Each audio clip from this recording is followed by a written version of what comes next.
Nó là 3 triệu 2 triệu bãi nhưng bọn anh không bán đâu.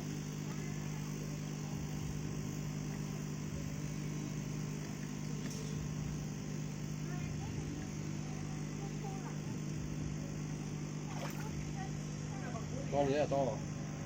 Cú đá hay sao anh? Bắt cắt thật. Con này được bao nhiêu thì được thôi anh ạ. To nhất nhở? Đấy là thế thôi. Không biết thôi mà.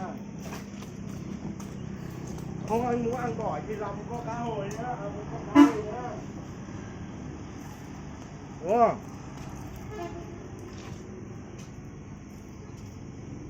Bây giờ đừng nó vào cái gì? Cho thùng sốt này.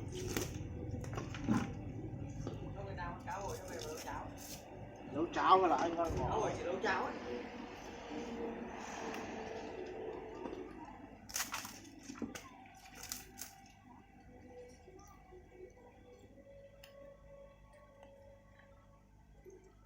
Con này không chắc là một thạch rồi.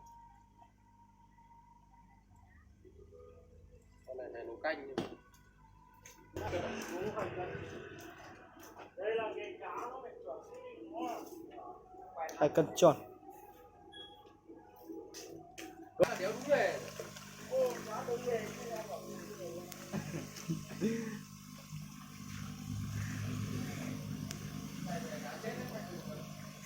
Đây, cái tâm đi có cái mắt đây. Đây, chết là ai cũng vậy. Người đi làm được cái này. Người đi làm được cái này phải đâu mà anh kể. Ôi. Anh đã trả bảo cho anh sống là sao cái gì rồi. Cho ta. Thế là sống cả.